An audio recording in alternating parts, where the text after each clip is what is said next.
This is Donnie Primetime, the Steel Dragon, all the way from Steel City, and we are listening to Drinkin at Moe's.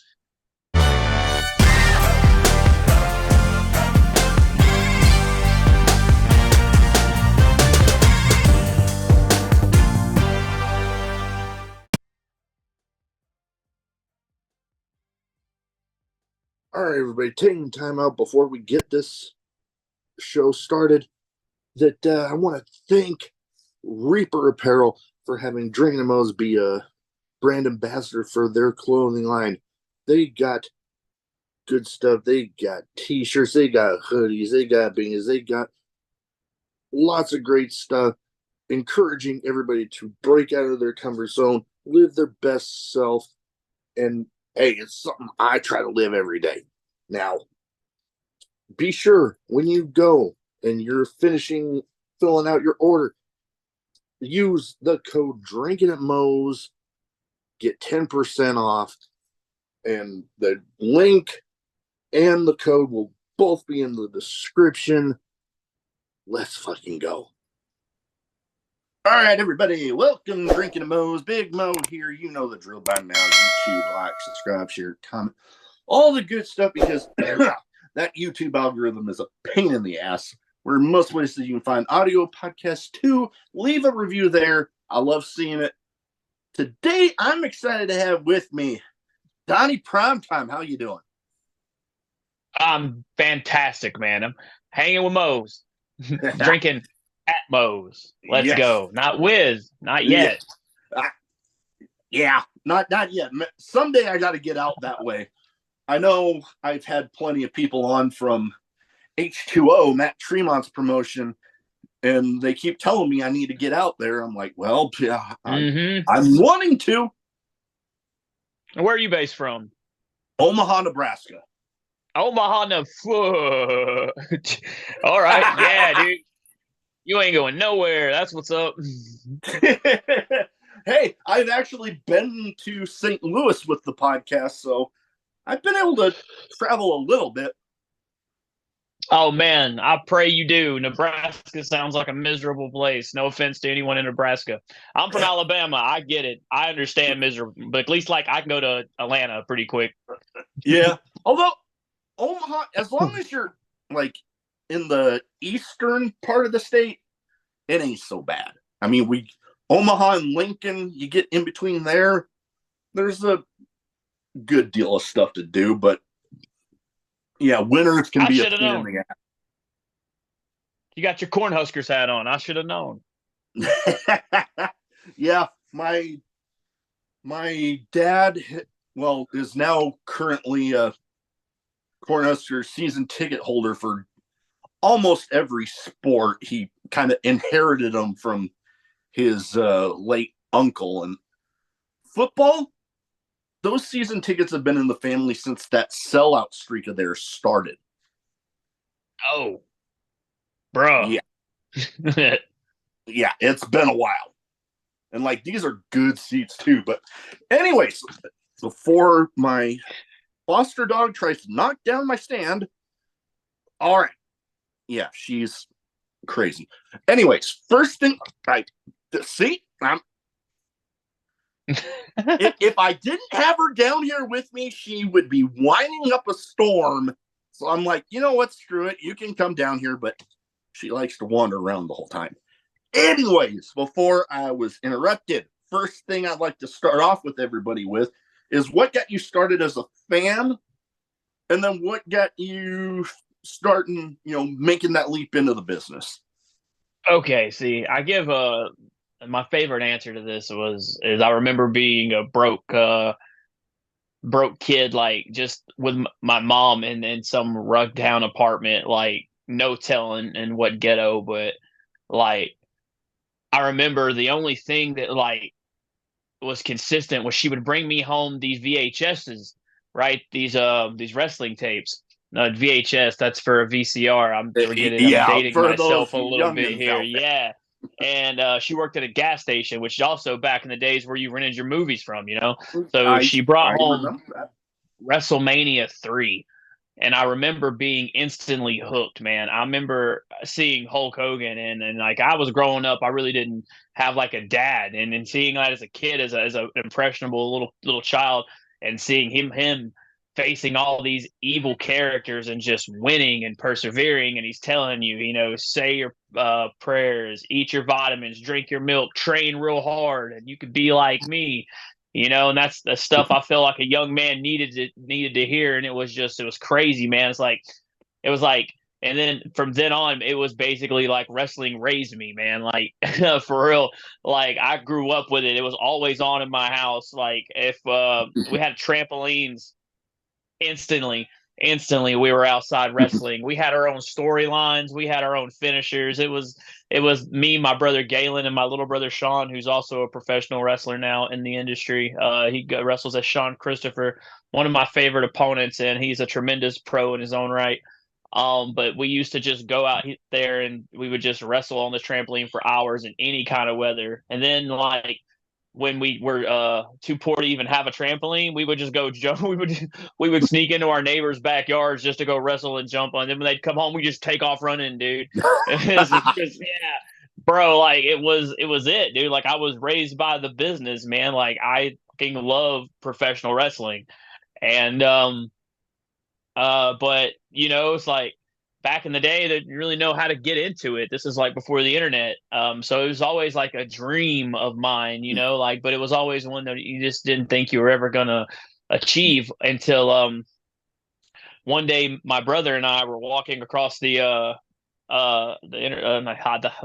road to get to this little gas station where we were going to buy like a soda from a machine from or whatever, and we saw a promotional flyer for Pro South Wrestling in Piedmont, Alabama, which was only like 30 minutes away.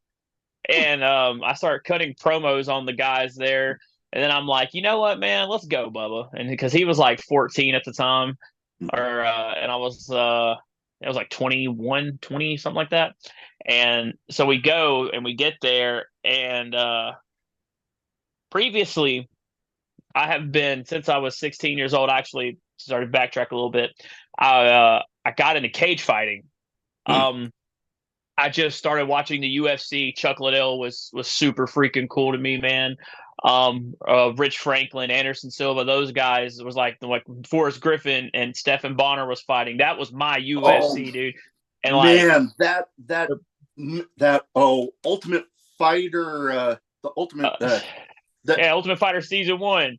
oh Yeah, dude. man, that When fight they Diego had where they Sanchez is out both ended there in up. the rain, bro. Oh, the Oh whole card man, was set. There's so many legends come from that show. But oh anyway, yeah. so dude, it got me watching it, and I started just I used and my brother ribs me about this all the time. I used to wear MMA gloves to school, and like people, because I got bullied like relentlessly as a kid, bro. Because I was like skinny, I got a big nose, my teeth were all fucked up. But so like eventually, I started watching jujitsu videos and stuff like that, and just boxing and shadow boxing like all the time. And then I started wearing these gloves at school, and people were like, "Hey, you want to fight?" I'm like, "Actually, yeah, come over, we'll box." And then I started just beating the shit out of people, and I'm like, "This is the greatest feeling of my life. I have to do this."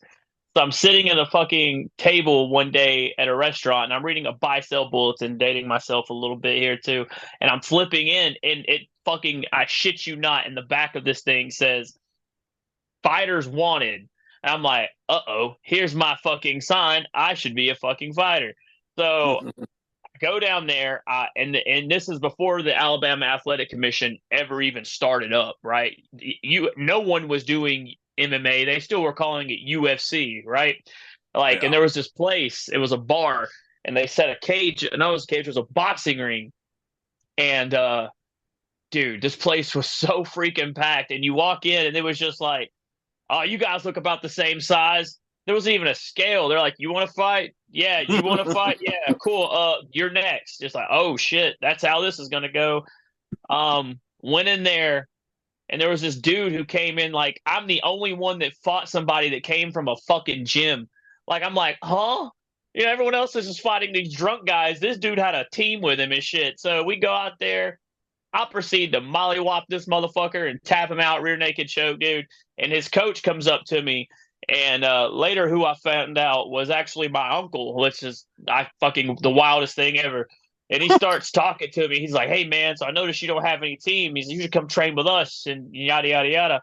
So I did, man, and so I started. I had a record of 7-6 when I stopped, man, and it was fun. I'm certified instructor, man, like all kinds of shit. But I'm not gonna lie, man, like wrestling has always been the better to me. Like I love fighting, I love training, I love competing, but my last fight, I was in the middle of wrestling training and I was beating this kid and it was in Huntsville in the Von Braun Center and I was whipping this kid's ass and I'm like this is going good. Well, he kept on. He fucking threw this overhand right for like the eighth time, and I went for a straight kick. When I did, he brought his foot up and hit me in the liver. When he did, it shut me down. Mm. And I was like, "Yeah," I said, "I'm done." I said, "Dude, this is good, but I'm not training like I should. I'm fucking hurt from wrestling training because this shit is it sucks. Like doing the both together is insane." So I said, Yeah. "Bro, all right, man. This is my last fight. I don't want to do it no more. I may try to do it one more time this year because I'm getting a little older and I want to just not too old. I'm only 33, but I'm feeling like I could just I just get the itch for it sometimes. So this year I'm probably going to try to get something together. But back to my story anyway. So gas station, Pro South Flyer. I'm cutting promos on these guys about starting wrestling and whatnot. So we go to the shows and I talked to the guy that runs it, and he's like, "Hey, man, come see me Friday." We set it up. His name was Ace Haven. He trained me. Um, Next thing you know, 6 months later, uh, I a little more 6 months maybe, but who cares? Doesn't really bother the story at all. So yeah. So anyway, I'm getting this my term to debut, right? And he had one of his guys pull me over the railing. So the night before, he's like, "All right, so what's going to happen is they're going to debut tomorrow. He's going to pull you over the show because me and the my partner have been going as fans. He's like, we're going to pull you over the thing. He's going to punch you, and then all right, and then you're in the business now." So he's like, "All right, cool." And he's like, he gives me these pair of fucking cheetah print shorts, dude, or tights, and he's like, "You have to wear these though." And I'm like, "I'm not wearing that, Ace." He goes, "Well, you don't have any gear," because he didn't tell me I was fucking debuting. So he's like, "Hey man, here's you got to wear these." And I'm like, "Nah, dude, I'll quit. I'll quit." His wife Amy's like, "Bro, just try them on." So we did it, and and dude, that's like that right there, dude. But the moment I did it, and the dude pulls me over, right, Bip, and I come out later that night in a battle royal in those damn things, bro, and the reaction I got, I was like, I'm gonna, because that at that point I'm like, I'm quitting. Wrestling's too much for me. At the reaction I got to that, dude, I'm like, holy shit, I can, dude. This is it right now. And you could take like everything that fighting ever made me feel, and I felt that every time I walked out to wrestle. And in fighting, you can't do that shit so often, but in wrestling, I do it like multiple times a weekend. I'm sorry if the interview's spanning off a little bit, man. I Ah, get I get wild telling stories going down memory lane like that, dude. That shit oh, I'm pops me. I'm all good. I'm all good with that. If people got stories they want to tell, shit, let's go. But now another thing I like to ask the first timers is I'm starting to sprinkle in some people that are coming back, but in ring personas, I like hearing the like origin stories of how people even came up with theirs because Mm. I know with those first couple of years, there's changes. People are it's a bit of a feeling out process. Yeah, man. So when I came in, I knew I wanted to do something with my martial arts background, only because like I trained at it, right? And most of these people nowadays don't really have an idea of how to actually compete in combat. Like they're good at wrestling, but they've never been in a fight kind of thing. So I'm like, you know what, Mm-hmm. I could work some of that stuff in there. And my trainer at the time, Ace, comes to me. He's like, "Hey man, so you got Ronda Rousey on TV, you got Brock Lesnar, Matt Riddle. Like, what are you doing, dude?" And he's like, "You can't be more MMA than Brock Lesnar. What are you doing?" So I was like, "Damn, he is absolutely right."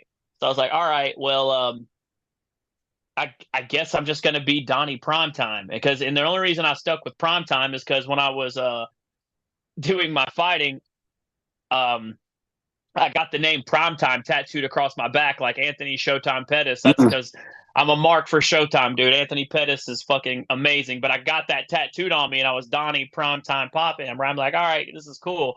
So when Ace is like, "What are we gonna call you?" I was like, "Well, we really can't go too far from that. It has to. It's tattooed across my fucking back, bro. We got to do something." So Donnie Primetime, right?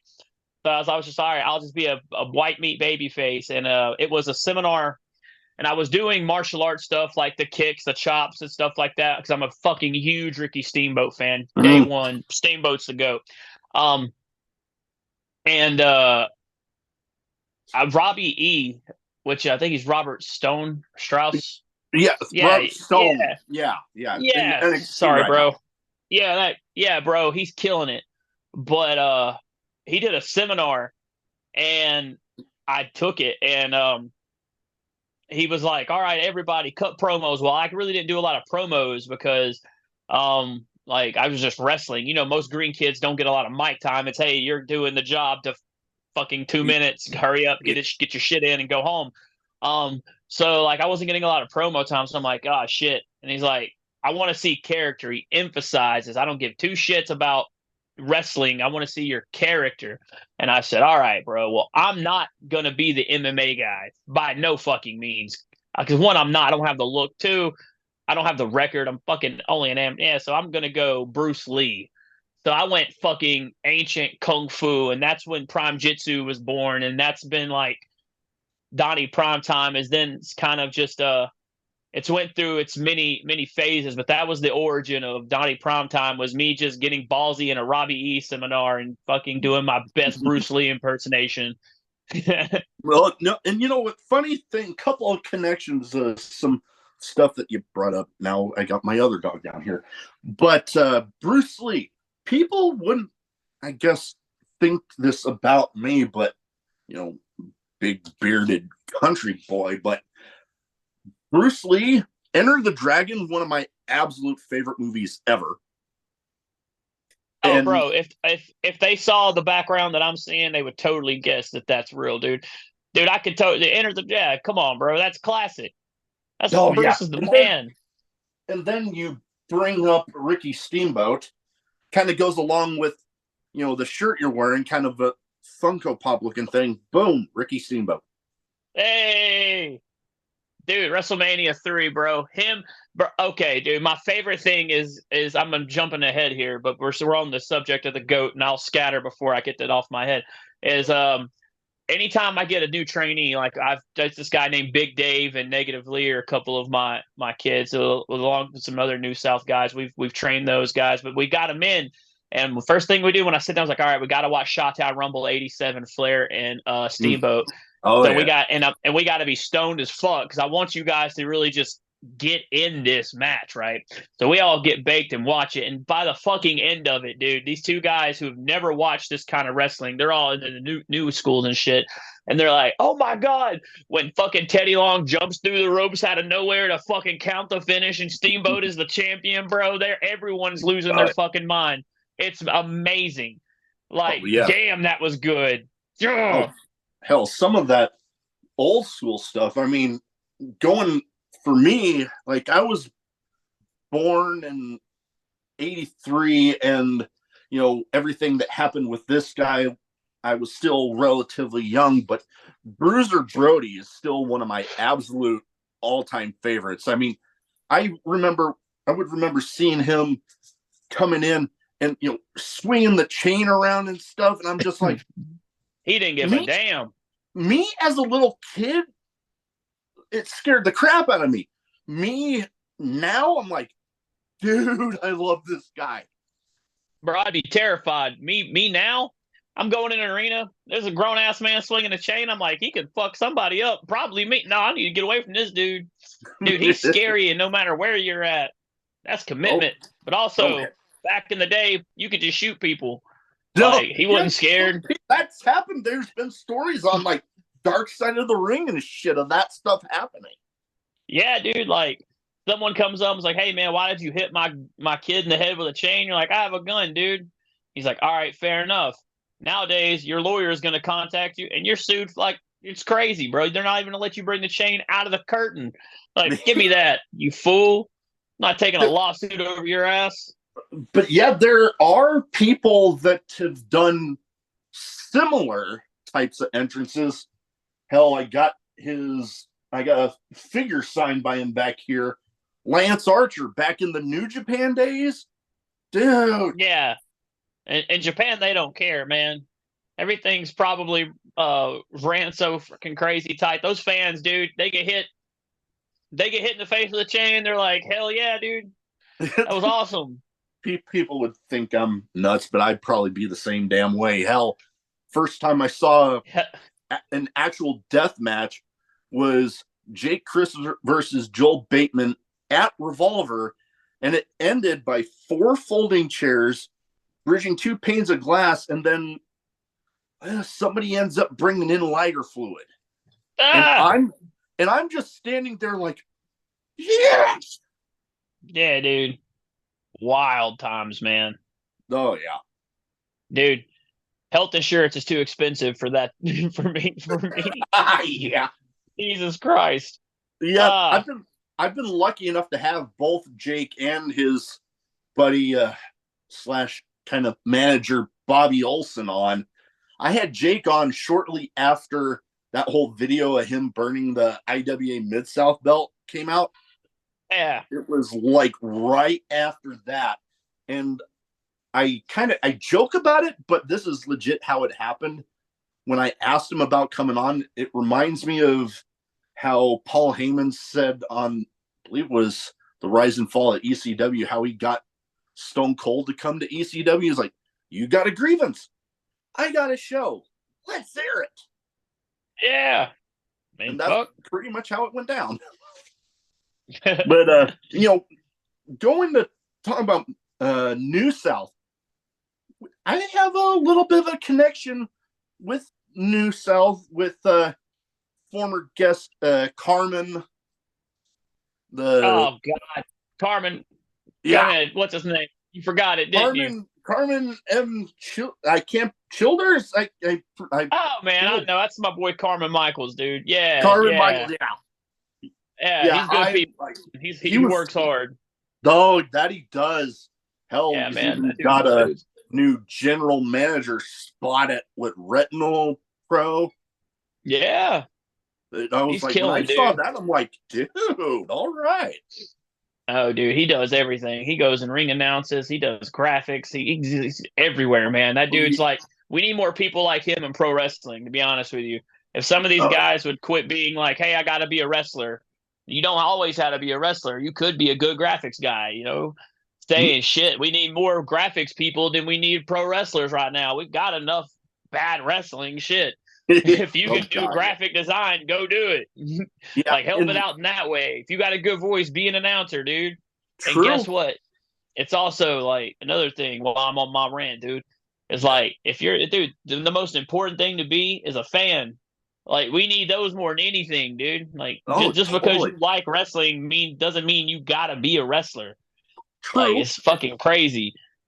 Like sometimes you could just I've seen crazy ass people train, man. Like to train, and it's like why? And then they go wrestle, and you're like, why are you wrestling? And they never come back to shows.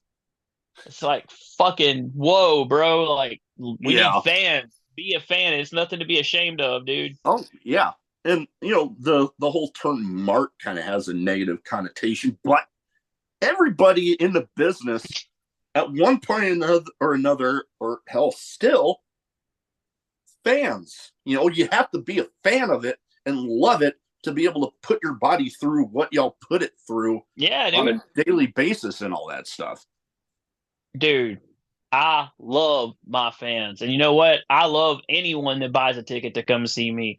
You want to be my fucking best friend? I swear to God, Donnie Primetime would be the coolest motherfucker you ever meet if you're a fan. You want to talk to me? Let's go. We'll take pictures. Every time I come out, dude, this past Saturday, I wrestled Hunter Drake for the New South Heavyweight Championship, dude. And the fans bring the fucking weapons match. And not only by its doors open, probably about 6, I'd say around 6:30, they were like scrambling for chairs and stuff. They're like, all right, there's no chairs in the locker room now because we have sold out more than we have. The venue is actively looking for more chairs, and we're like, dude, let's fucking go. And I loved every one of those people, even the people that was handing Hunter weapons to fuck me up with, dude. I love them. Thank you. It's a Yeah. fucking honor for let me perform in front of you. No, Yeah, yeah. so be fans, dude. Shit. Oh, Sorry, bro. totally. That makes I'm ranting, dude. You got me on a rant, No, dude. it's all good, man. And If the nothing other else, thing it's good radio, dude. oh shit, yeah.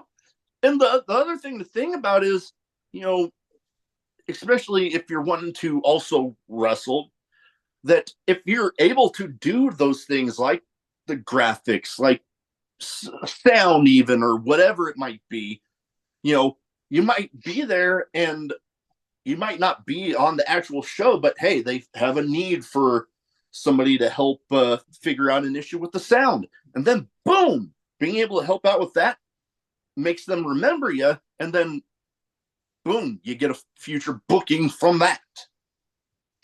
Bro, I'm gonna tell you what's up right now. You want to get on the show, you make the boss's life easier. Bob Evans taught me that in a seminar, dude. He said, "Bro, I bet you no promoter in his right fucking mind is gonna turn down help on a show day.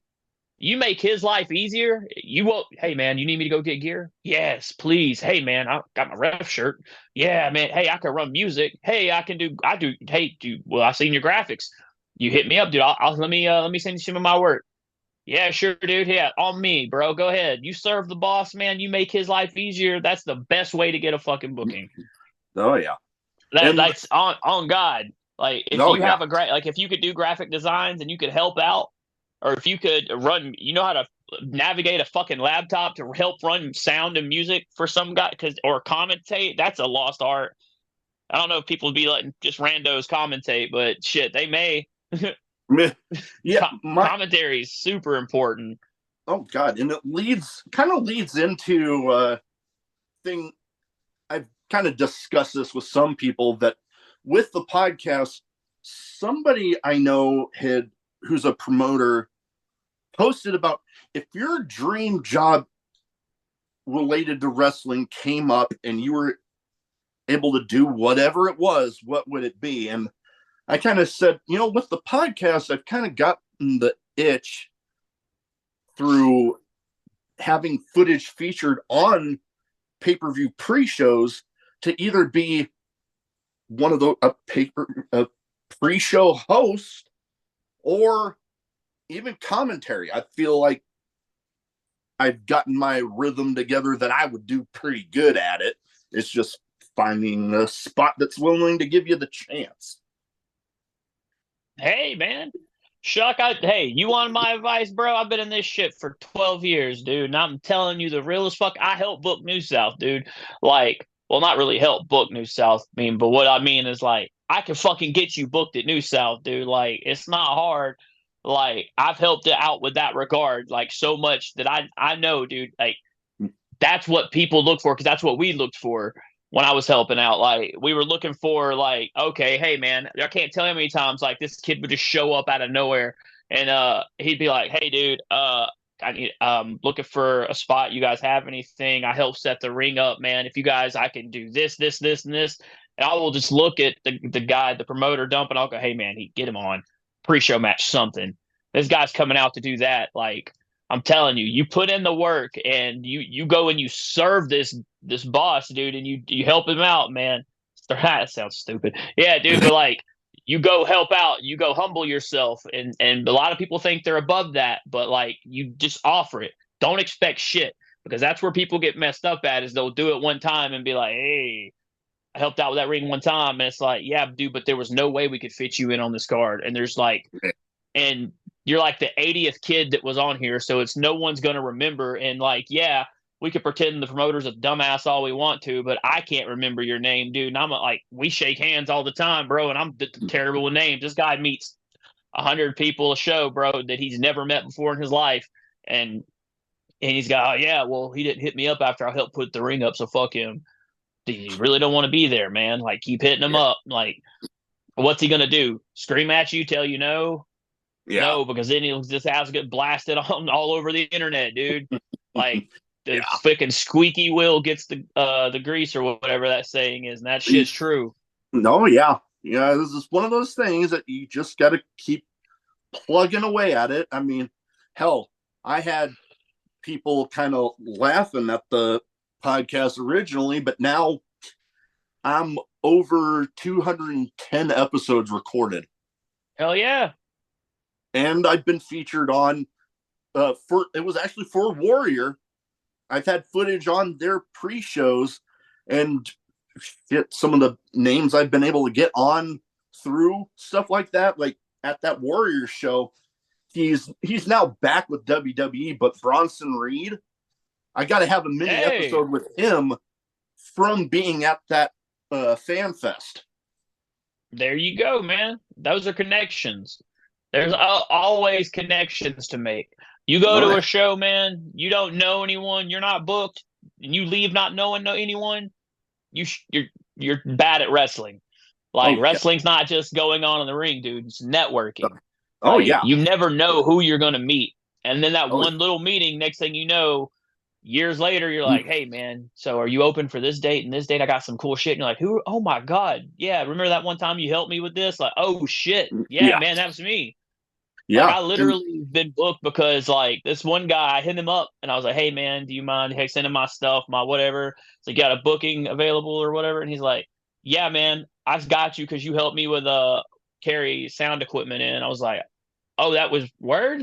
He's like, "Yeah, well, I lent GCW my sound equipment. And you were like one of the guys just hanging around, and you helped me fucking put it up." And I was like, "Oh shit, appreciate you." So yeah, yeah, good. Like being a good person will get you further than being a good wrestler. Like, I mean, yeah. I mean, eventually you gotta fucking be good in the ring, but like being a yeah. good person will get you pretty damn far. Like, Showing it's people got that me you're further than willing to being a bust wrestler. your ass. Yeah. I, I don't think I've ever been reached out to because, well, I can't say that. That makes me sound like a shitty wrestler. Like, people when they reach out to me, it's like it's because I'm a good person. Like I've gotten stuff through that. It's like I'm a great wrestler, but like I'm a way fucking better person, dude. Like and just being nice goes so fucking long in this shit, dude. Oh yeah. But yeah, another I've been rant, dude. able I'm to. on them. It's all good, man. I've actually been lucky enough to, you know, make a lot of friends in the business even before the podcast. Like I didn't get introduced to independent wrestling until I was in the Navy in San Diego, and I just Googled pro wrestling in San Diego, and then boom, I made friends there. Ended up running into a guy that has since passed that ran a promotion up here. That when I got back home, I'm like, shit, I'm gonna go look them up, and then boom, the guy that was actually the best man at my wedding, who introduced me to my wife, is actually a wrestler here in town. So Hey, those being that good person and stuff, you end up building those connections. I mean, hell, yeah. the sheer amount of people I've had on from H2O, good lord, I even have a handful scheduled next month. So it's like I've been joking with them that it's Do like, you have IWTV? yes, I do. That's a great move, man. Like, dude, I didn't even get into indie wrestling until after I was in the business. It was only WWE for me. Like I never watched TNA. I never fucking knew who AJ Styles was. AJ Styles came to my hometown in a wrestling promotion one time. I didn't go see him. I had fucking no idea who he was. I was a kid. I was like, no, dude, he's not in the WWE, man. I ain't gonna watch that. Like I was strictly that. Then like getting into wrestling and learning that, hey man, you should go check out this show called Ring of Honor. And I'm like, well, Ring of Honor. Oh, that's a oh. And then I fucking go and watch it. I'm like, oh my god. I'm introduced to Styles. I'm introduced to fucking Christopher Daniels, Samoa Joe, Jay Briscoe, man, Jay Lethal. Shit, Truth Mark, dude, that shit was so hard. Oh, and Yeah, you know dude. what? So like, go ahead. Oh, I was just gonna say Ring of Honor. The show I actually have a little bit of a connection with Ring of Honor even because the guy that at one point owned it. Kerry Silken, he was one of my early episodes. Oh shit. That's And wild. That's a weird fucking get. Yeah, I was kind of just thinking, this might be a long shot, but let's see if this sticks. And then he responded that he'd do it. I'm like, holy shit, I didn't think I'd get this far. Hey man, why not? Like I said, squeaky fucking wheel, dog. Oh yeah. And then one of my first episodes I did over Zoom, another Ring of Honor connection from the early days, the SATs, the Maximo brothers, had That's them cool. on. And then former Ring of Honor 6-man tag champ Dutch. So you said you got IWTV? Yes, I do. Yeah, all right, bro. What you need to do is go turn that bitch on. Got watch you some New South, bro. And if I could suggest it, I would do the Buried Alive match with me and Chris Crunk. That shit was in fact the very first independent professional wrestling Buried Alive match ever. Oh, even before Tremont and Cruel. Yeah, fucking way before Tremont, dude. He was still, he wasn't even Cruel then, dude. Come on, bro.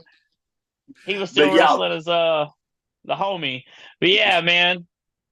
No, I'm definitely. I've been catching little bits here and there because I mean, good lord, go watch that Buried Alive match, man. Hold up, we'll pause it, dude. I'm just kidding. Yeah, nope. That is definitely something I'm gonna be getting. Oh, bro, getting I've done the unsanctioned match on there with me and Chris Crunk, bro. This is some old bangers. You got to watch. You know who Derek Neal is? Of course, you know who Derek Neal is. You go to St. Louis, yeah, dude. Derek Neal's like, dude, one of my favorite fucking opponents ever. I've wrestled that dude so many times on New South, man. Every match I've ever had with that man's a banger. I think Derek Neal is one of the greatest professional wrestlers going today, and it's crazy how good that man is. And he's just fucking getting better with age, bro. Like he's the most jacked he's ever been. He's having the best matches of his fucking career, and that's saying something because he only has bangers. I can't tell you to have a bad match. It's insane how fucking good that guy is. Oh yeah, he doesn't get any of the fucking credit. He doesn't give nowhere near the amount of credit he deserves. Derek Neal's the fucking man. But I was gonna say, going back to New South, they had some working relationships with other promotions. It seems to be a little more common today than it has been back in the day. Like I just released the episode today with the guy behind Bloodstorm Pro. They got that show coming up. Then they've had with GCW. We talked a little bit about GCW. They've had a couple shows with them, I believe 2. And you were involved in both. Yeah, dude, GCW was really cool, man. That was something that was actually thanks to yours truly, dude. I've known Brett because thank God, man. They booked me when I was Kung Fu Janela, dude. That was really cool. And they they reached out. I was like, hey man, you ever think about running a show in Alabama, dude? It's like, I know a guy, I know a promoter. We have a ground team. It's like, we can make a versus show right afterwards. So they did in Huntsville, man. That was pretty cool. Then they did the New South shows afterwards, dude. Yeah, those were fire, man. Yeah, hell, you've mixed it up with some people that, I mean, some I'm a fan with, and at least one that I've actually met. Met Manders, and you were in like a 6-man tag. Yeah, man, that was our GCW. That was our GCW match, dude. Yeah, I worked as old lady Sawyer the GCW show before, and it was like a hardcore match.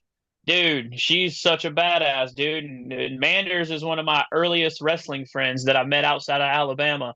We were both young boying it up at Southern Underground Pro, putting a ring together. Young Manders and young Primetime now. And then to see him, dude, take off, dude, I love that fucking guy. He's awesome, dude. I've got to meet him a few times over at the Iowa Revolver stops. I even had this thing that I've started with when I get a picture with somebody, if I know I'm going to meet them again, I get like an 8x10 made of it, and then I have them sign it. And I got one of him and Mance Warner. Yeah, man. One with them. And I actually you probably get a laugh out of this too. I got him laughing one time because somebody in the meet and greet line was asking me about my beard and like, oh, how long have you been growing it? I'm like, well, shit, it's been so damn long. I haven't been clean shaven in a long ass time because me with my bald head and a clean shaven face, my head would look like a penis. And he was on the floor laughing.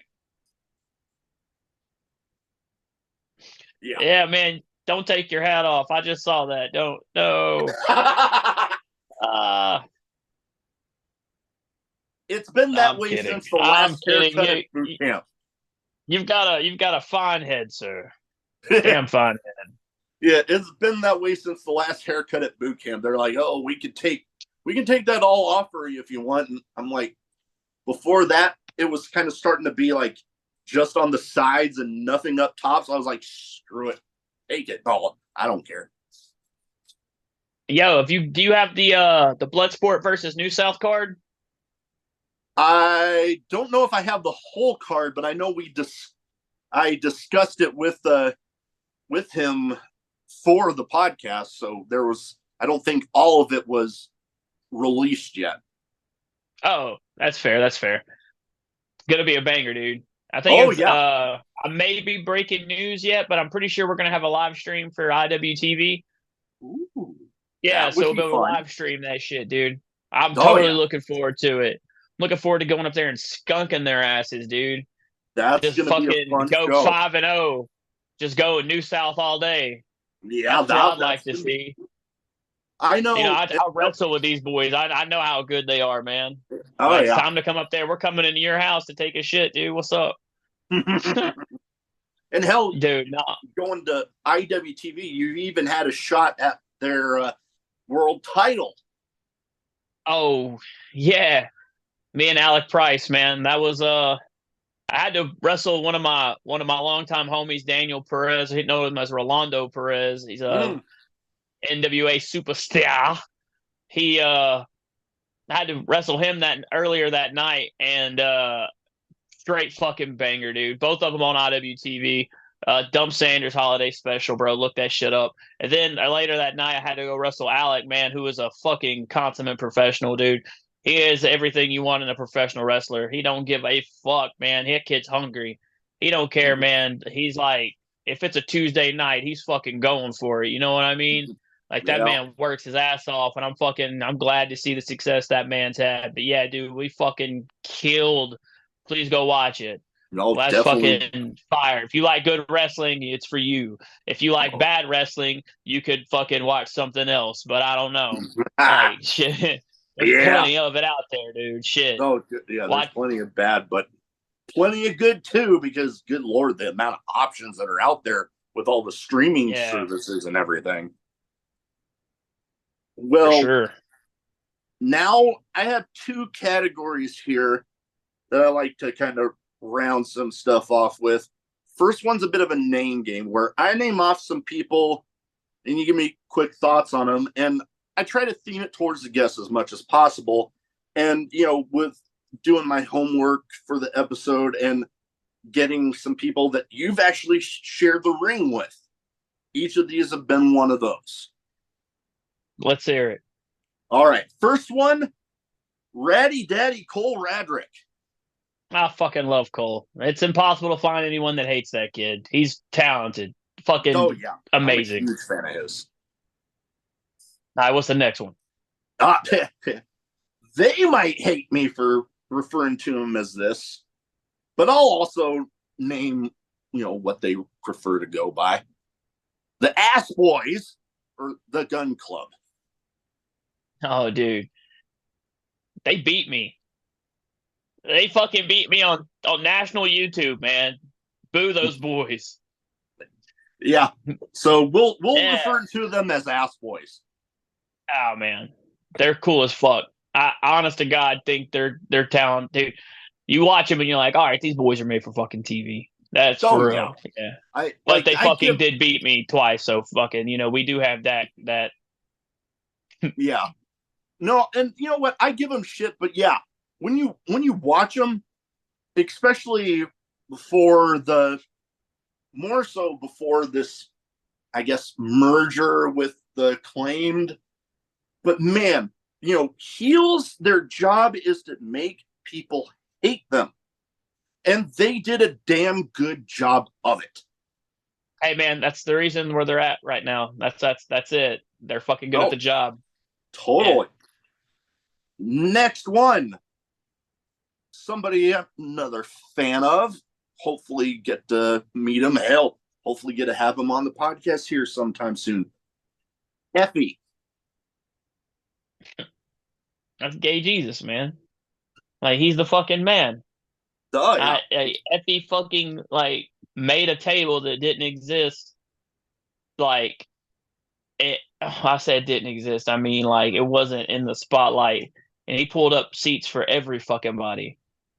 He's a fucking animal. He's the man. Oh, yeah. I've got nothing but great things to say about him. He's if just... if you find someone that hates Effie, that's probably because they're a fucking asshole. Like being honest with you. I mean, he seems like such a cool person to be able to hang around and, hell, for the podcast, I know he has his own thing, but, for me to be able to, in a way, have him on and, sit under the learning tree, I guess, for that little bit that I'd have him on would be a cool experience for me, I feel. All right. Last but not least, I love the way they introduce this guy, but you're fucking with a different boy, Jimmy fucking Lloyd. Dude, I didn't know that dude was a movie star. I didn't either. Yep. Until I heard them referring to it as that, and I'm like, okay, I gotta go look this up. And then I did, and I'm like, holy shit. Yeah, that was definitely when I first got introduced to him. I'm like, okay, they're not fucking with me here. All right.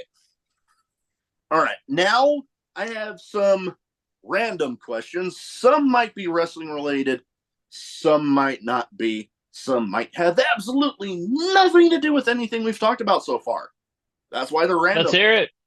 All right. So, give you the question. First answer that pops into your head. The first question: craziest in-match moment for you? I fucking buried Chris Crunk alive. I thought that was pretty cool. Yeah, that would be hard to top. Yeah. Hell, even being in a match like that would be a crazy moment. First ever. Anyway, I also took skewers. Ooh. That was fucking crazy. Me and Carmen Michaels in his first ever fucking match that he trained for equivalent of about an hour for. Sold out fucking Heart Cell Civic Center, dude. 45 minutes. I called nothing with him. I walk and talked him through that whole fucking match. And it was the banger. That was a fucking crazy. Wrestling this coach up here. His name's, we would call him Coach Lacey. Same fucking thing. Natural freak of fucking nature, though. It's like being in there with a fucking hurricane, man. That, because, like, oh my God. But, like, being in my hometown, sold the fuck out. This is way more because it's Heflin and there's nothing else to do. And they support the schools. There's like 600 fucking people, it feels like, on top of me. Man, like that didn't going, hey, man, I did this. This is pretty cool. Getting, yeah, that's it. Those are my like, what the, I was standing next to Billy Gunn in a ring and going, holy fuck, what is this, dude? I have never been made to feel like a little man. Yeah. I'm an average height motherfucker, man. But like beating that guy, I'm like, Jesus Christ, I did it wrong. Fuck. I've had moments like that myself with people like with Bronson Reed, or there was who was it? Well, hell, even Lance Archer, really. But trying to think of who else there was. Damn, Dan Severn. I know when I met him, I was in the line and I'm like, holy shit, that's actually him. And like the image, yeah, how you like build up a guy of how you've seen him out in the cage and in the ring, you're just like, oh damn, he's scary, but then you get to talking to him, nicest dude ever. Oh yeah, for sure, dude. And then, all right, next question I have here, or you moving the, okay, there we go. I was like, I I'm can't sorry. see ya. I had to stand up and adjust something. Oh, yeah. Ah, No, hell, I've had that before. Legs get a little cramped. All right. So, yes. Are we doing the actual video too? Oh shit. yeah. Oh wow. I should have made it a No, little better. you know, I can edit it out, or I can just leave it Hey man, if you watch it and you think it's funny, go ahead, dude. in. All right. Hey, but Yeah. would we be able to pause it if you edit it out? Would we be able to pause it here if I go take a piss real quick? Yeah, shit, yeah. Thank Christ, bro. That's why I had to go. All right. Now on to the next question. You mentioned a little bit ago.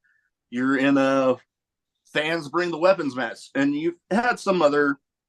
Oh, give me 1 second here. Damn.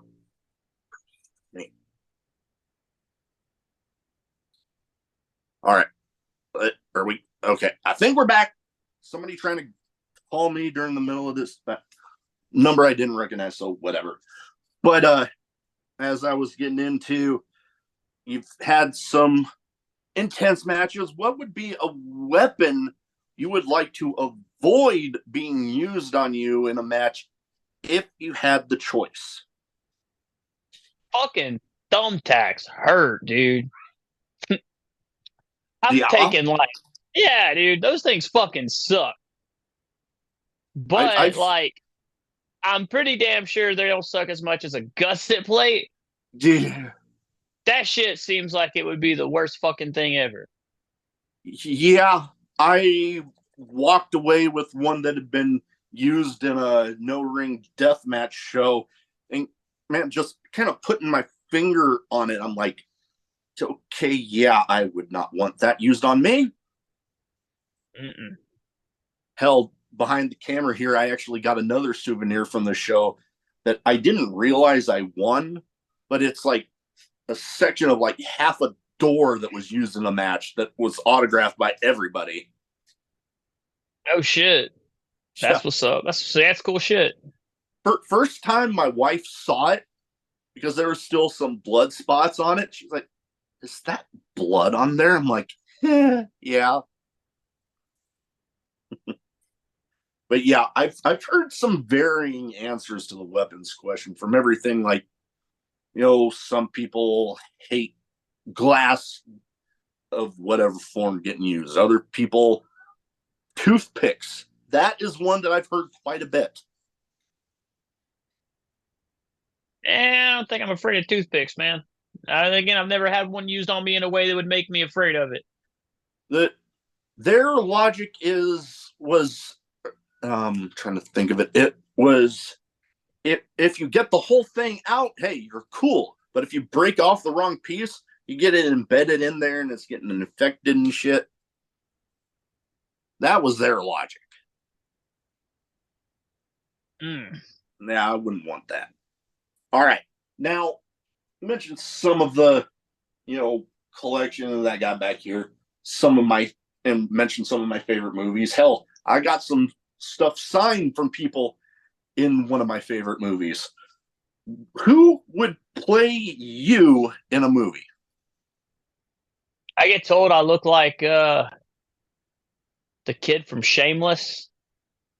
Uh fucking Jeremy Allen White. I think that's the kid's name. Okay. Yeah. Either him or Joey. That's it, dude. All right. I keep on trying to think for myself who I'd want it to be.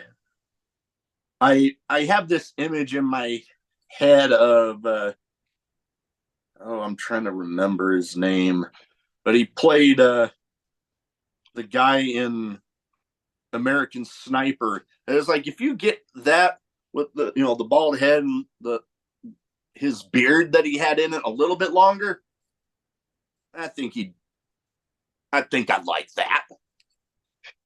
Fucking who was that? It was like Bradley Cooper. No, Bradley it wasn't Cooper, Bradley. yes, that's who it Oh was. shit, it was. You want Bradley Cooper to play you? Oh shit. I mean, I would Fuck.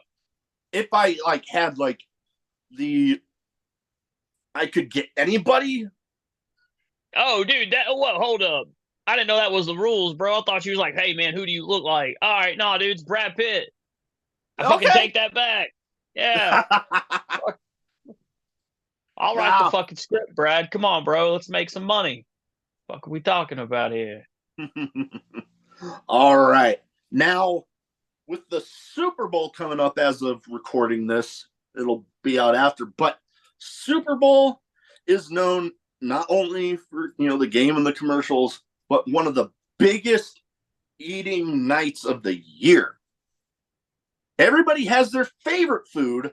What would you say is your least favorite? My least favorite fucking food? Yeah. Uh dude, I don't know, man. I don't fuck with tomatoes for real. Like, I don't know, man. I don't eat food I don't like. Shit. Like, what fuck? I don't never eat that again. I don't know, man. Mm. Anything with tomatoes in it, it's like out. Like, I can't fuck with tomatoes. I hate it. They're squishy, nasty. They make my throat itch. I don't like tomato sauce and good pasta. That's different. Like, Yeah. but strike actual the fucking tomato shit. Like, nah. Yeah. Like I, my I can get that because, I know whenever I go get a burger from anywhere, I'm always asking for no tomatoes. So I get it. Me, though, and my family gives me shit about this deviled eggs. I can't meh, do them. I don't eh, know if it's a texture thing or what, but probably. last time I even tried, I about gagged and threw it back up. And hell, I'm Damn, I'm the dude. type of guy that I will. Disrespected deviled eggs, bro. Mm.